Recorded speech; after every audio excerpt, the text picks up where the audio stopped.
ിലേക്കുള്ള വാതിൽ കവാടം തുറന്നു കൊടുക്കുകയാണ്. കുടുംബത്തെ ഉൾക്കൊള്ളാൻ കഴിയുന്നില്ല എന്ന് മാത്രമല്ല, ഉദാര ലൈംഗികതയെയും ലിബറലിസത്തെയും നോക്കിക്കാണുകയും ആരംഭകാലം മുതൽ തന്നെ അരാജകത്വത്തിലേക്ക് അവർ ആനയിച്ചുകൊണ്ടിരിക്കുകയും ചെയ്യുന്നു. അതുകൊണ്ടായിരിക്കും കമ്മ്യൂണിസത്തിന് അരാജകത്വവാദികൾ എന്ന ഇടതുപക്ഷത്തെക്കുറിച്ച് പൊതുവെ ആക്ഷേപങ്ങൾ ഉന്നയിക്കപ്പെടുന്നത്, ആരോപണങ്ങൾ ഉന്നയിക്കപ്പെട്ടുകൊണ്ടിരിക്കുന്നത്. സാമൂഹ്യമായി സാമ്പ്രദായികമായി നിലനിന്നിരുന്ന സദാചാര സങ്കല്പങ്ങളോട് പോലും നല്ല സമീപനം സ്വീകരിക്കാൻ കഴിയാതെ വരികയും സദാചാര വിപ്രതിപത്തി സ്വീകരിച്ചുകൊണ്ടിരിക്കുകയും ചെയ്യുന്നു എന്നത് ഇടതുപക്ഷത്തിന്റെ ഒരു വലിയ പ്രശ്നമായി നമ്മുടെ മുന്നിൽ അവശേഷിക്കുന്നു.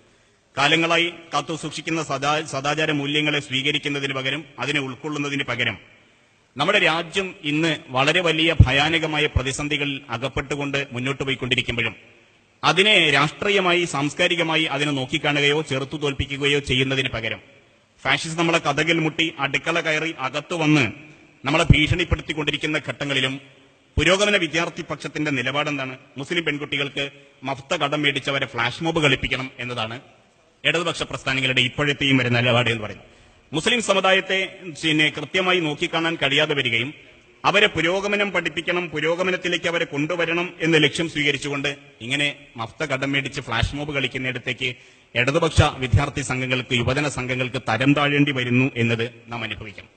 രാജ്യം വളരെ ഭീഷണിയിലൂടെ, വളരെ ഭയാനകമായ പ്രതിസന്ധിയിലൂടെ കടന്നുപോയിക്കൊണ്ടിരിക്കുമ്പോഴും നമ്മുടെ സഹോദരിമാരുടെ ഉടുമുണ്ട് പൊക്കിയിട്ട് ചേലാക്രമത്തിന് വിധേയരായവരുടെ കണക്കെടുപ്പ് പരിശോധിക്കുകയാണ്, കണക്കെടുപ്പ് നടത്തുകയാണ് ഇപ്പോഴും കേരളത്തിലെ ഇടതുപക്ഷ വിദ്യാർത്ഥി യുവജന സംഘടനകൾ ചെയ്തുകൊണ്ടിരിക്കുന്നത് എന്ന് വളരെയധികം അപമാനകരമായി തോന്നുകയാണ്. ഇങ്ങനെ ചേലാക്രമവും ചിമിക്കി കമ്മലും ഉൾപ്പെടെയുള്ള ഫ്ലാഷ് മോബ് ഉൾപ്പെടെയുള്ള വ്യത്യസ്തമായ തലത്തിലൂടെ ഇന്ത്യൻ രാഷ്ട്രീയ വ്യവസ്ഥിതിയെ, കേരളത്തിലെ രാഷ്ട്രീയ ബോധത്തെ പൈങ്കിളിവൽക്കരിക്കുവാനുള്ള ശ്രമങ്ങളിലേക്ക് ഇടതുപക്ഷം പോയിക്കൊണ്ടിരിക്കുന്നുവെന്നത് എത്രമാത്രം അപകടകരമാണ്. അതുകൊണ്ടായിരിക്കാം സച്ചിദാനന്ദൻ അദ്ദേഹം നിരീക്ഷിക്കുന്നത് ഇന്ത്യയിലെ ക്യാമ്പസുകളുടെ നിർജീവത എന്നെ ഭയപ്പെടുത്തിക്കൊണ്ടിരിക്കുന്നുവെന്ന്. ഇന്ത്യയിലെ ഇടതുപക്ഷ വിദ്യാർത്ഥി സംഘടനകൾക്ക് സംഭവിച്ചുകൊണ്ടിരിക്കുന്ന അപമാനവീകരണത്തെ നിരീക്ഷിച്ചുകൊണ്ട് സച്ചിദാനന്ദൻ അദ്ദേഹത്തിന്റെ ഭയപ്പാട് അദ്ദേഹം അറിയിക്കുന്നുണ്ട്. നമ്മുടെ നാട്ടിൽ ഇതിനെ സംഭവിച്ചുകൊണ്ടിരിക്കുന്ന വ്യത്യസ്തമായ പ്രശ്നങ്ങളെ കാലികമായി സംബോധന ചെയ്യാൻ കഴിയാതെ വരികയും എന്നിട്ട് തെരുവിൽ ഉമ്മ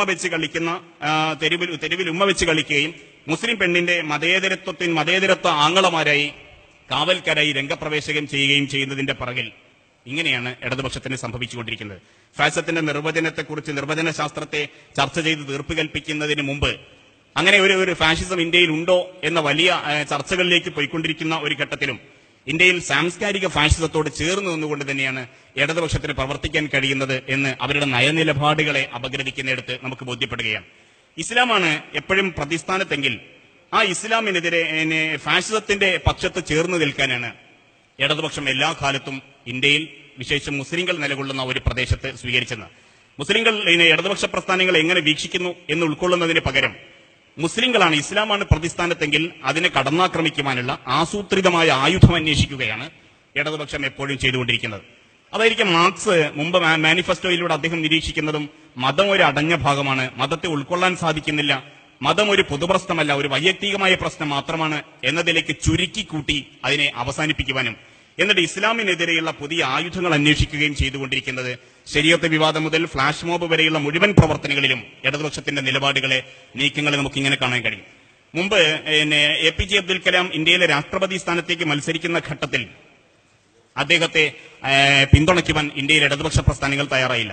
പകരം ക്യാപ്റ്റൻ ലക്ഷ്മിയെ ഉയർത്തിക്കൊണ്ടുവരികയാണ് ചെയ്തത്. എന്തായിരുന്നു ഡോക്ടർ APJ അബ്ദുൽ കലാമിനെ അംഗീകരിക്കാതിരിക്കുവാൻ കാരണം? ഡോക്ടർ APJ അബ്ദുൽ കലാമിന് വേറെ അയോഗ്യതകളൊന്നുമില്ല. ഒരു വ്യക്തി എന്ന അർത്ഥത്തിൽ അദ്ദേഹത്തിന്റെ സംഭാവനകൾ ഉൾക്കൊണ്ടുകൊണ്ട് അദ്ദേഹത്തെ അയോഗ്യത കൽപ്പിക്കാൻ മറ്റൊന്നുമില്ല. അതേസമയം സംഘുപരിവാറാണ് ഡോക്ടർ APJ അബ്ദുൽ കലാമിനെ ആദ്യമായി പിന്തുണച്ചത് എന്നതുകൊണ്ട് തന്നെ APJ അബ്ദുൽ കലാമിന്റെ കൂടെ നിൽക്കുക എന്നത് ശരിയല്ല, ശരികേടാണ് എന്ന് തിരിച്ചറിഞ്ഞ ഇന്ത്യയിലെ ഇടതുപക്ഷ പ്രസ്ഥാനങ്ങൾ ക്യാപ്റ്റൻ ലക്ഷ്മിയെ വാഴിക്കുകയാണ് ചെയ്തത്. പൊരുതി തോൽക്കുവാനുള്ള മനസ്സു സ്വീകരിച്ച് രാഷ്ട്രീയ വ്യവസ്ഥതയുടെ കൂടെ നിന്ന് ഫാഷിസത്തിനെതിരെയുള്ള ഒരു പോരാട്ടത്തിന്റെ ഭാഗമായി അതിനെ ചിത്രീകരിക്കുമ്പോൾ തന്നെയും നമ്മൾ ആലോചിക്കേണ്ടത്, കലാമിനെതിരെ ക്യാപ്റ്റൻ ലക്ഷ്മിയെ ഉയർത്തിക്കൊണ്ടുവന്നവർക്ക് എന്തുകൊണ്ടാണ് മുത്തലാഖ് പ്രശ്നത്തിൽ, ഏക സിവിൽ കോഡ് പ്രശ്നത്തിൽ, പർദ വിഷയങ്ങളിലൊക്കെയും മുസ്ലിങ്ങൾക്കെതിരെ ഫാഷിസം ആയുധം അന്വേഷിക്കുന്ന, അവരെ ഭീതി ജനിപ്പിച്ചുകൊണ്ടിരിക്കുന്ന ഘട്ടങ്ങളിൽ പാവപ്പെട്ട ഇരകളാക്കപ്പെടുന്ന അല്ലെങ്കിൽ അരികുവൽക്കരിക്കപ്പെടുന്ന മുസ്ലിങ്ങളോട് ചേർന്ന് നിൽക്കുവാൻ എന്തുകൊണ്ട് അവർക്ക് കഴിയാതെ പോകുന്നു? അവിടെ ഫാഷിസത്തോട് ചേർന്ന് നിൽക്കാനാണ് ഇടതുപക്ഷത്തിന് താല്പര്യം. ദലിതുകളുടെ പ്രശ്നം വരുമ്പോൾ ദലിതുകളുടെ കൂടെ നിൽക്കുന്നതിന് പകരം അങ്ങനെ ഒരു സുഖിപ്പിക്കൽ തത്വശാസ്ത്രത്തിലേക്ക് പലപ്പോഴും ഇടതുപക്ഷം ചേക്കേറേണ്ടി വരുന്നത് അവിടെയാണ്. കമ്മ്യൂണിസ്റ്റ് പാർട്ടിക്ക് ഉറച്ച നിലപാടുകളിലെടുത്ത്, ഉറച്ച അധികാര ഘടനയിലെടുത്ത് മുഴുവനും ഇന്ത്യയിലെ ലോകത്തെ മുസ്ലിം സമുദായത്തെ, ലോകത്തെ വിവിധ വിഭാഗങ്ങൾ മുഴുവനും ഇടതുപക്ഷ പ്രസ്ഥാനങ്ങൾ നോക്കിക്കണ്ടത് അങ്ങനെയാണ് എന്നാണ് മനസ്സിലാകുന്നത്.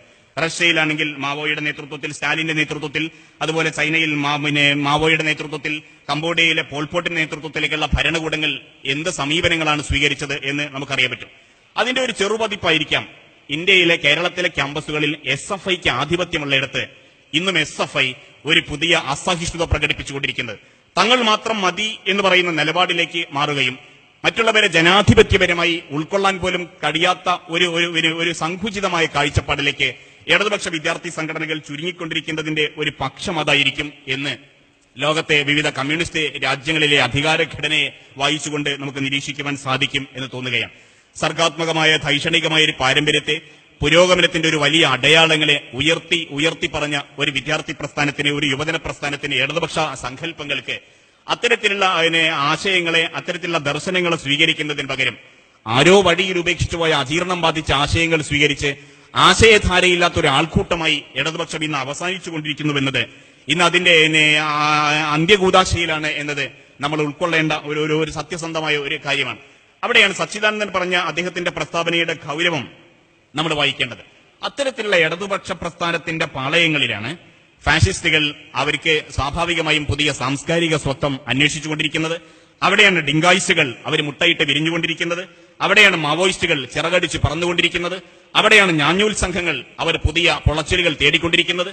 അങ്ങനെ നാട്ടിലുള്ള സദാചാരത്തിനെതിരായി ഉയർന്നു വരുന്ന, നന്മയ്ക്കെതിരായി ഉയർന്നു വരുന്ന പുതിയ സങ്കല്പങ്ങളെ രൂപപ്പെടുത്തിയെടുക്കുന്ന മുഴുവൻ വൃത്തിഹീനമായ സങ്കല്പങ്ങളും ഉയർന്നു വരാനുള്ള ഒരു പാളയമായി, ഒരു പ്രത്യുൽപാദന യന്ത്രമായി ഇന്ത്യയിലെ ഇടതുപക്ഷ പ്രസ്ഥാനങ്ങൾ മാറിക്കൊണ്ടിരിക്കുന്നുവെന്നത് വളരെയധികം അലോസരമുണ്ടാക്കിക്കൊണ്ടിരിക്കുകയാണ്.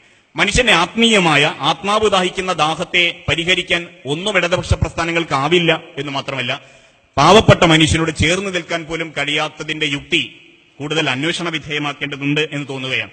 പോരാട്ടങ്ങൾ അതല്ലെങ്കിൽ അങ്ങനെയുള്ള സമരമുദ്രാവാക്യങ്ങൾ കേവല മുദ്രാവാക്യങ്ങളായി അവസാനിക്കുകയും അതിനപ്പുറത്തേക്ക് ഇടത് ഭൂഗോളം വികസിക്കാതിരിക്കുകയും ചെയ്യുമ്പോൾ മനുഷ്യനെ ആത്മീയമായോ ഭൗതികമായോ പോലും ഉൾക്കൊള്ളുവാൻ ഇടതുപക്ഷ പ്രസ്ഥാനങ്ങൾക്കാവില്ല എന്ന തിരിച്ചറിവാണ് നമുക്കുണ്ടായിരിക്കേണ്ടത്.